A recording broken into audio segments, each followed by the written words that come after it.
someone sent in the following question, which I think everyone's got to relate to. He or she writes, one of my children never seems to be satisfied or thankful for all he has. Whenever he gets something that's not technology, he expresses disappointment and asks why he can't get the newest phone, gaming system, computer, etc. How should I help him to learn to have a kara tatov with all he has?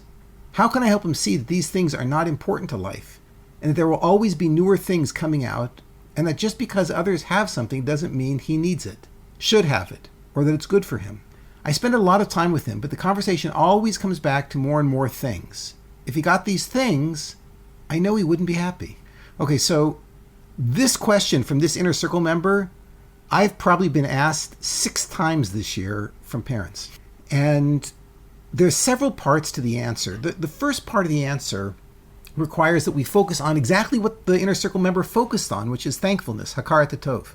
Human beings can experience the blessings of this world in 2 different modes: the quantitative mode or the qualitative mode. Okay, the source for this idea, Rav Wolbe says, is in Parshas Vayishlach, and the 2 modes, the quantitative mode and the qualitative mode, are represented respectively by the lifestyles of Esav on one hand and Yaakov Avinu on the other. Okay, this is what it says in Parshas Vayishlach, Perek Lamed Gimel Pasuk Ches. Vayomer, Esav said to Yaakov, Mi lecha kol hamachane hazeh asher pagashti? Who are all these people that are with you, that I met? Vayomer, and Yaakov answers, Limtzo chen be'enei Adoni. They are to find splendor, chen, glory in the eyes of you, Esav, my master. V'yomer Esav said, Yeshli Rav, I have a lot, Achi. V'chi lecha asher lecha, you can keep whatever belongs to you. I don't want any of your gifts. V'yomer Yaakov said back, Al na, please. Imna matzati chen beinech, if I found grace in your eyes. V'lakachta min chasi miyadi, please take my gift from my hand. Ki al kein ra'isi panecha, kiros pnei Elohim v'tirtzeni. When I look at your face, it's as if I'm looking at the face of powers. Kach na esbir chasi, Yaakov says. Asher huvas lecha ki chanani Elokim. He says, please take my blessing that I brought to you. For God has graced me. V'chi yesh li kol. And I have everything. V'yivtzar bo v'ikach. And Yaakov pushed Esav, and Esav took. Okay, the obvious contrast here is between the 2 verses. In verse Tes it says, V'yomer Esav. Esav said, Yesh li Rav, I have a lot. And in verse Yud Aleph, Yaakov says, you may have a lot. However, Yesh li kol, I have everything. Look at the contrast between Esav, who says he has a lot, and Yaakov, who says he has everything. What's the difference between a lot and everything? Well, everything is infinity. So if you take infinity and you subtract any number from that, x, a lot, you end up with infinity. Yaakov never lacks. He never experiences lack. Esav, because he has a lot, which is a finite amount, constantly experiences lack. So the obvious question is, how does one go from just having a lot, which always feels like not enough, to having everything, in which case you're completely satisfied? What's the path to get there? So the answer is that we all start out living the qualitative life, like Esav. And that's because it's easy to count marbles, Lego pieces, Rebbe cards, ajuim, dolls. Kids learn how to count early in life. But developing an appreciation for the qualitative experience requires developing sophistication and even some internality. The most unrefined fraternity boys count how many bottles of alcohol they finished that night. And only if at some point they mature is it possible that they'll develop an appreciation for a particular grape, a vineyard, or a year. At that stage, they'll pour a cup of wine, but they won't drink it right away, so they can experience the pleasure of the complex flavors that slowly emerge as the wine sits exposed in a goblet. Then people speak not of the number of bottles they consume, but the quality of the wine, the extraordinary experience of a sip of that wine, held on the palate for a few moments, and then experienced with an after flavor. The quantitative experience is always limited, and it's always dissatisfying. There's always something more. It gives someone momentary pleasure to have the newest toy, phone, computer, or car, but then you have it. And the only thing you can look forward to is getting another one of the same, or the next edition.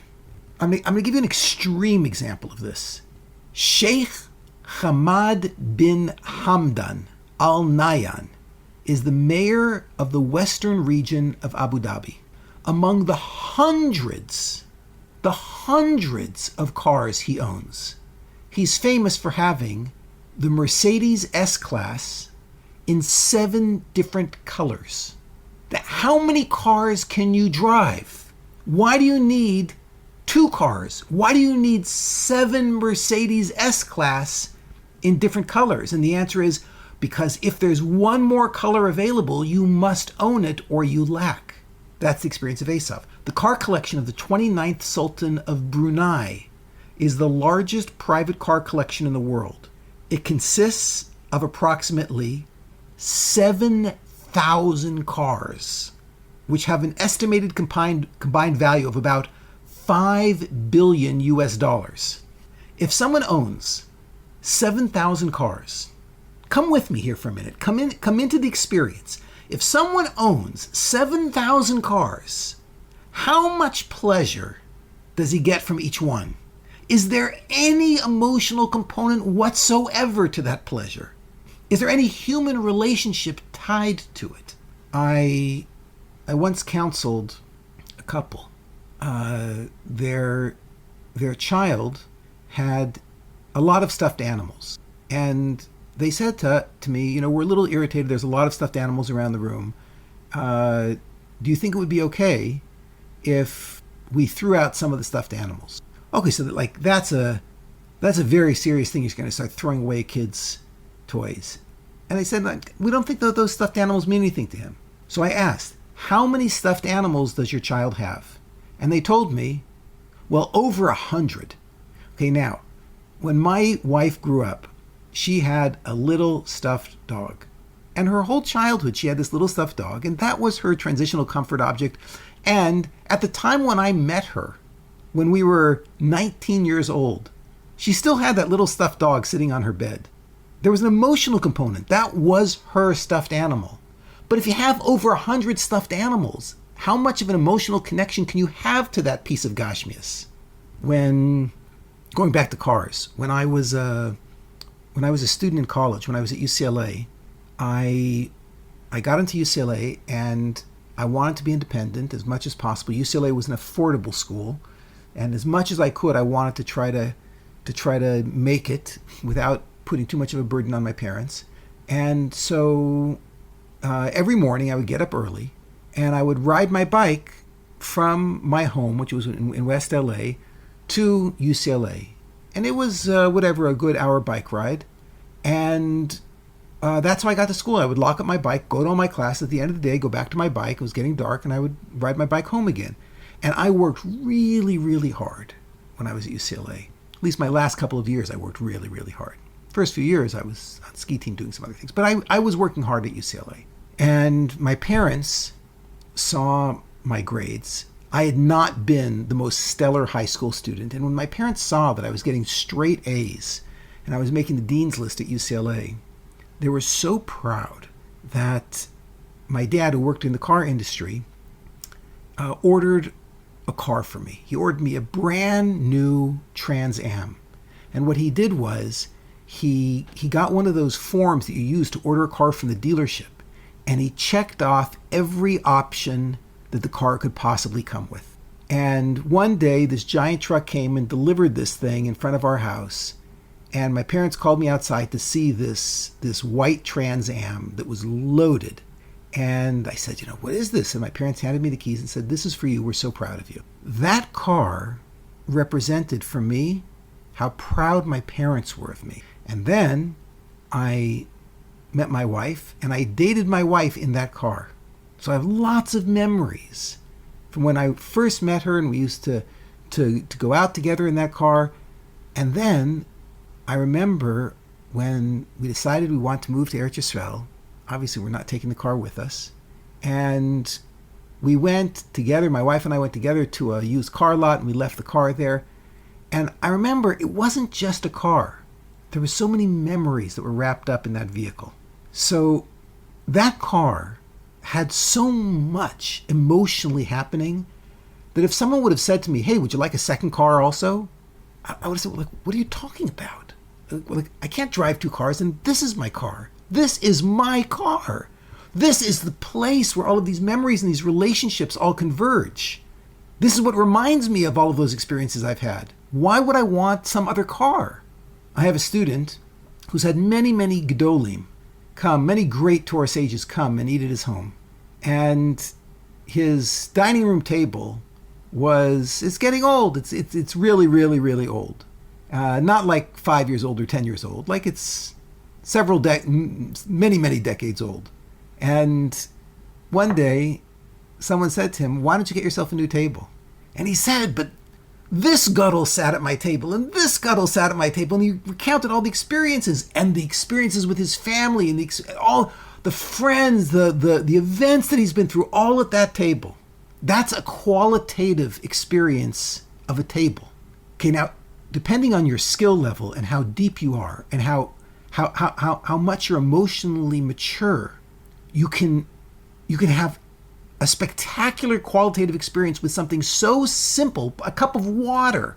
You can take a sip of a cup of water, and if you truly concentrate on the experience, on the moisture as it first touches your lips, and then as it passes across your tongue, and then the flavor, the purity that you experience in your mouth when you're tasting the water, and then the experience of swallowing the water and feeling it absorbed into your body.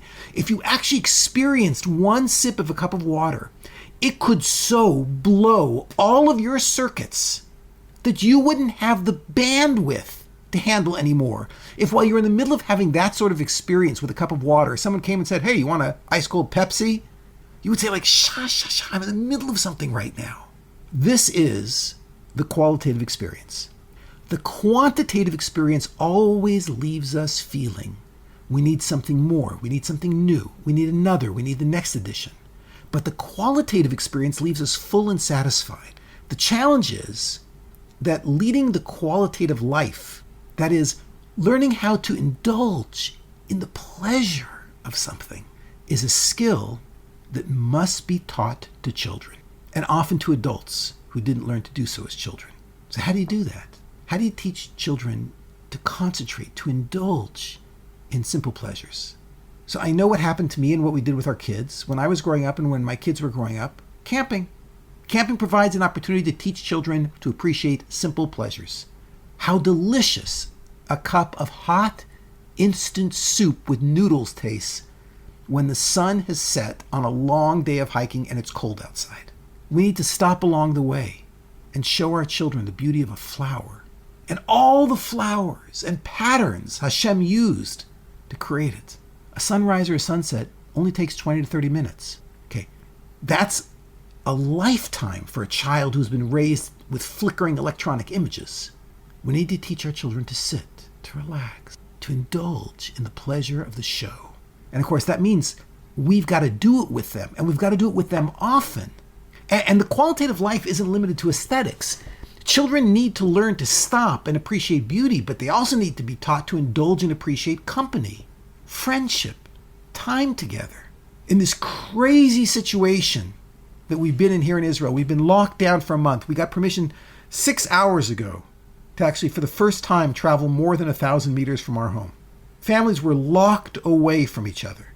And during this time, what I saw was that people who lived the qualitative life, they soared because they so enjoyed the company of those people that they were locked up with. But people who are involved in the quantitative perspective, that's the way that they relate to the world. This was Gehenna for them. This was absolute hell. There was no relief. And there were higher rates of spousal abuse. There were higher rates of child abuse. Now, of course, there's more going on than just the qualitative and the quantitative approach. But what I'm pointing out is that what created Gan Eden, what created heaven on earth for people, was the fact that they liked to indulge in time together, in company, in friendship. I have vivid memories from the Sundays when I would go to work with my father, and he would take me out for a hamburger at lunchtime. I remember he would order the biggest one on the menu, and he would give it to me and watch me voraciously swallow a bunch of bites bigger than my whole mouth, which didn't take off 10% of the hamburger. And then when I was full, I would then hand it over to him, and he would finish the last 75% of it. I remember him smiling at me. I remember him watching me enjoy that burger, the burger that was bigger than my whole face. The pleasure wasn't just the simple pleasure of a hamburger. It was the pleasure of time with Dad. Last week, I took my 6-year-old grandson jogging. We ran for about a block, and then we walked together, hand in hand, for the next hour. We were out on a country road in Israel's north. My whole family went there for the lockdown. And on this country road, he showed me an old barn and a haunted house. And he told me that when he grows up, he's going to be a singer and an inventor. When he came home, he told my son and daughter that he went out with Grandpa, and we just talked. He told me he wants to do that every day. He's a normal kid. If you handed him a video game, he'd be as thrilled as any other 6-year-old. But he and I are starting to learn together about more intense pleasures. Had I pulled out a phone in the middle of the walk and suggested we go back home and watch a video instead, he might have cooperated. He might have gone along with it. But it wouldn't have been his preference. He was having a qualitative experience.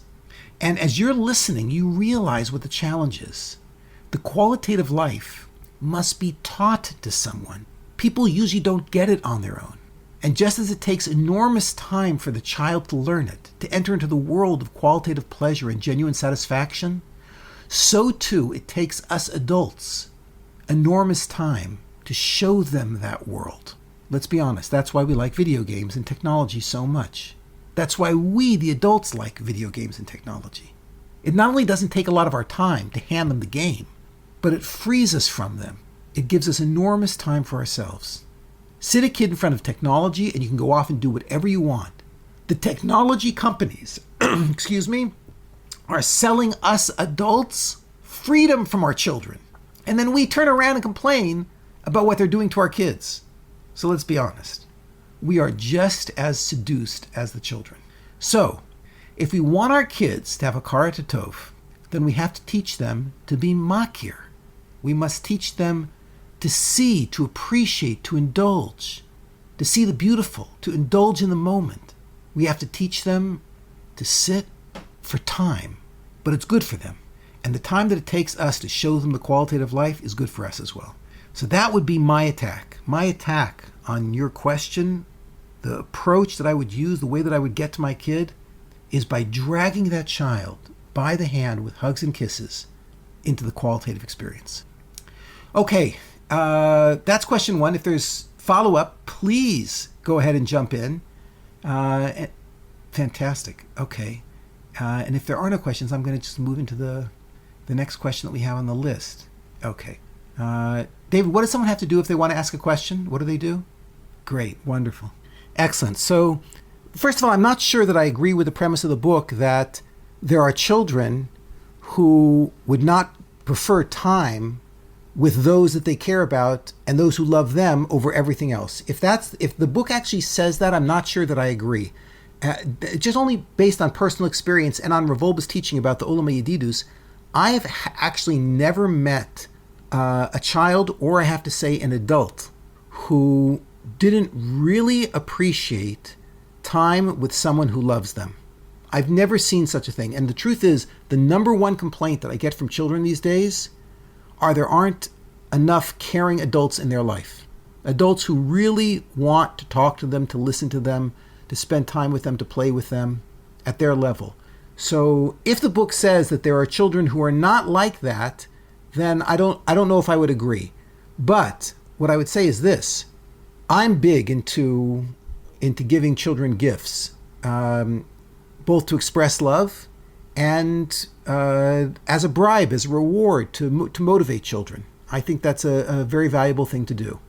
The best gifts to give children are time with you. And I even recommend to parents, when you want to motivate a child, you're going to put up a star chart on the refrigerator. If they get 20 stars for a certain behavior, they get a reward. That reward, that reward should be, you'll get an afternoon with Abba or an afternoon with Ima. We're going to take you out. We're just going to spend the time with you. I've recommended this for decades. I've never had a parent come back and say, yeah, I took my kid out to do something that the child would like, not something that the adult would like, but I took my kid out to do something the child would like, and my child said, no, I don't want to spend time with you. I never heard such a thing. And the truth is, if a child said, I have no interest in spending time with my parents, there's either something wrong with the parents or there's something deeply wrong with the child. So where is this all coming from? This is coming from Rav Wolbe's concept of the Olam of Yedidus, that a human being is a connection machine. And we only thrive when we're involved in closeness and connection and intimacy. And when a person doesn't get adequate closeness, connection, and intimacy, then they suffer terribly. So the Olam of Yedidus is a separate limud. It's not something that we're going through tonight, but the Torah sources say that's what a human being is. And so for that reason, I would say we should encourage all children to have these wonderful special moments with us. And of course, you have to be talented. You can't just say, okay, I'm going to take you to work. I'll take you to the store because I have to buy some things. It's not enough. You have to be involved with the child. You have to be doing something the child would enjoy, which makes us come out of our own world, knock down the mirrors that are around us and see who the child is. It's a tremendous challenge. But if we do that, I believe that all children would love time with their parents. Excellent follow-up question. I hope you liked that answer from Rabbi Kelemen. If you'd like to listen to more questions and answers and ask your own questions, as well as listen to brand new material that Rabbi Kelemen is producing right now, check it out at LawrenceKelemen.com. You put in your name and email address, and we'll send you free lectures from all the new material Rabbi Kelemen has been publishing. Let us know if you have any questions. info@LawrenceKelemen.com.